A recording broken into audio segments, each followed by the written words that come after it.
Hello, Facebook Live watchers. This is Mark and Tamiel Kenney with Think Multifamily, and we are talking today with Madison Title. How you doing today, Brian? I'm doing well. Doing well. Good. Is it raining where you are? It is actually, believe it or not. It's kind of nice. Oh yeah. Well, the unfortunate part is we have to take our kids to school that way. So normally they ride their bikes, and both this morning are like, am I supposed to ride my bikes in this weather? Yeah, but they love it. I mean, there's puddles everywhere. That's the best part of going. So I have two little boys, 3 and 6, and puddles is pretty much the best part of their day. Oh yeah. I know. I was just saying. Thanks for joining us. We know you're super busy, and really appreciate what you guys do over Madison. And you're going to be coming to the Fire Summit. I am. I'm really looking forward to it. We got a lot of people actually really looking forward to it. That's awesome. And you're going to be doing a kind of an in-depth talk about, multifamily in particular and some of the tax advantages. And we're excited about it because, several years ago doing IT, I paid a lot in taxes. And unfortunately, when you have your own business, you pay usually every quarter. So you get reminded, 4 times a year of all the money you're paying for taxes. But since we've switched to be full-time real estate investors, we haven't been paying any federal income tax at all. We don't have state income tax in Dallas or Texas, so that's good. That's right. And a lot of the benefit is from kind of what you guys at Madison do around cost segregation and like bonus appreciation. So maybe if you wouldn't mind just giving a kind of brief overview. I know you're going to go a lot of detail at the Fire Summit, but kind of brief overview why this may be the important topic for people from a tax perspective. Oh yeah. So specifically, it's a tax strategy. So cost segregation. What a lot of people think of is, oh, it's great. You can save on taxes on when you buy the property, and then you sell it, and then you have to pay some of it back. But what a lot of people don't realize is the in-between. When you buy the property, you've got your active investor, the main sponsor, and the passive investors. Everybody gets a piece of the pie. So a lot of people think it's just good for active investors, the main person. But what most people don't know is that the passive investors get actually the bulk of those tax savings. So passive investor on 1 property, 2 properties, 3 properties, it can trickle down and have an effect on everything that they own. But it's all based on, it's a tax strategy. That's exactly what it is. Yeah, people get confused a little bit by it because just the other day someone pinged us saying, he's in our group saying, hey, he's trying to explain depreciation to an investor, and the investor just isn't getting it because he doesn't understand kind of the, it's a paper benefit, a paper loss, right? Yeah, absolutely. Absolutely. I mean, when I start talking about depreciation, cost segregation, cost segregation is a terrible word. I always say, accelerated depreciation. Yeah. But it's simple as that. I mean, it's a depreciation by tax law. So any income producing property has to be depreciated.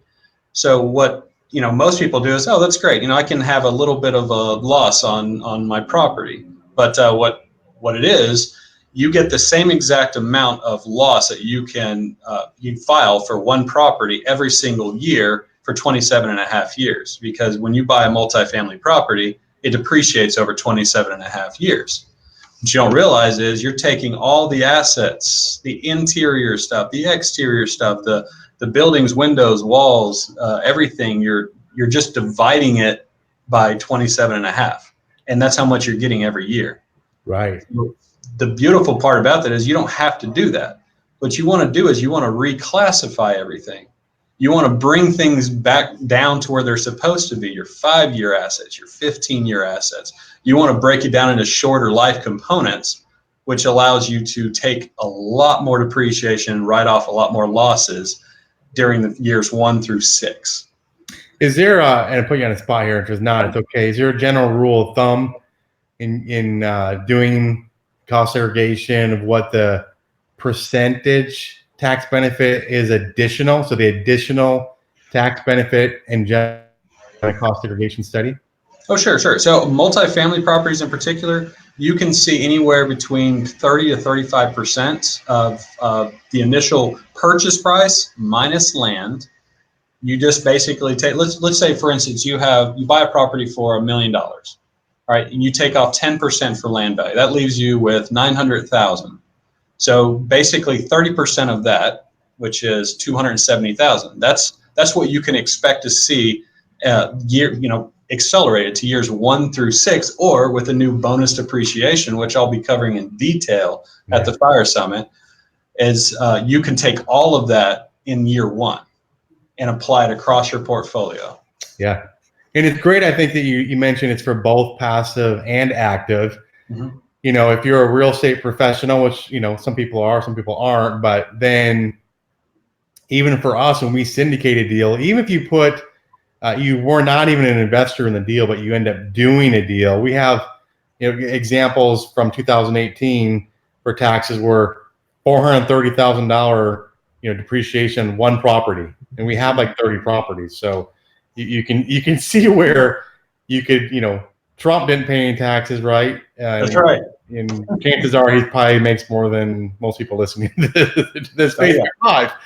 But there are legal ways to do it, and you need to consider that when you're looking at different investments and you're comparing, stock market to multifamily investing or other investments. That the tax advantage is huge in that respect. Absolutely. And that was the big thing in, going to Trump. And I'm not political in any way. I'm just making sure that's out there.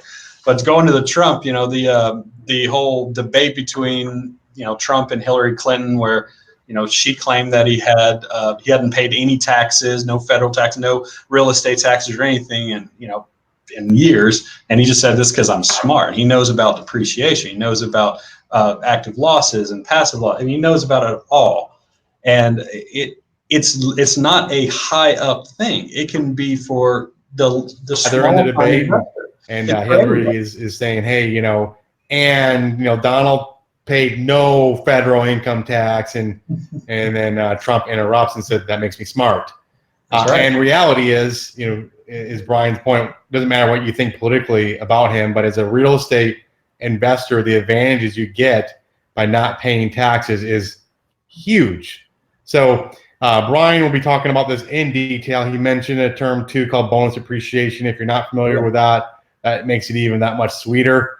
And I can tell you, it's a very good, happy feeling. I tell people I'm gonna do a cartwheel. I can't do a very good cartwheel actually, but if I could do a good one, I would do a cartwheel when we stopped paying federal income taxes, and we won't pay any for 18, won't pay any for 19, and hopefully my goal is to never pay federal income tax again the rest of my life. Well, like you said earlier in the show, that we live in Texas, so we don't pay state tax either. So no federal income tax and no state tax. Yeah, they get you other places a little bit here and there, but property taxes and tolls and things like that. But reality is not paying any taxes. You just think about if you could keep whatever you're paying. Let's say you're paying 25, 30% of your income. Just think what you could do if you kept an additional 30%.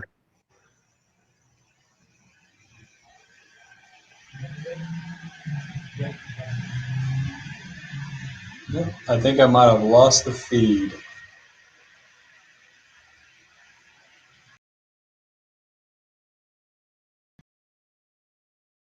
With this podcast or this Facebook Live, we would really appreciate it. And you could tell us where you are watching from in the comments. That would be awesome too. And let us know how your weather is where you're watching from. And if you would like to pay no taxes, tell us that as well. We'd be curious to know if anyone says they want to pay taxes. We actually remember, you might remember this, Tamiel, at an event. This guy was saying, his goal was to pay $1 million in taxes every year. Well, just so he could probably essentially brag about how much he's paying in taxes. It's like, no, my goal is to pay zero taxes. I'd much rather pay zero than, someone from California on there, Carlos. So unfortunately in Orange County, California, you're paying a fair bit of more taxes than most anyone else in the country. But beautiful weather, so we get that there, and I love it out there from a weather standpoint for sure. So really appreciate everyone's time. We're going to end the show. If you guys who are watching have any questions for Brian, please put your questions in the comments here, and we'll send those questions to Brian, and he can respond to you. But you can also ask Brian in person by coming to the Fire Summit on September 7th and 8th in Dallas. You can check us out, the Fire Summit. I'm putting it on the screen for you. Oh, I just had it on the screen. There we go. thinkmultifamily.com/Fire Summit. And if you want a discount code for the Fire Summit, you can enter FRIENDS as your discount code for $200 off. If you have any questions for Mark and myself, just go ahead also and put that in the comments, and we will get back to you right after the show. I see Emily said she's running while she's listening to this. So nice. We need, Emily needs She's in Portland, Oregon. She needs to pay better attention to what we're doing here. No, we know Emily well. We're good friends with her, so appreciate her tuning in. And California, we see it. Yeah, so perfect. Okay. So Brian, there are some questions coming in for you. We will go ahead and forward those questions to you. And I guess that is bye for now, Facebook watchers. Thanks for watching. Take care, guys. Bye.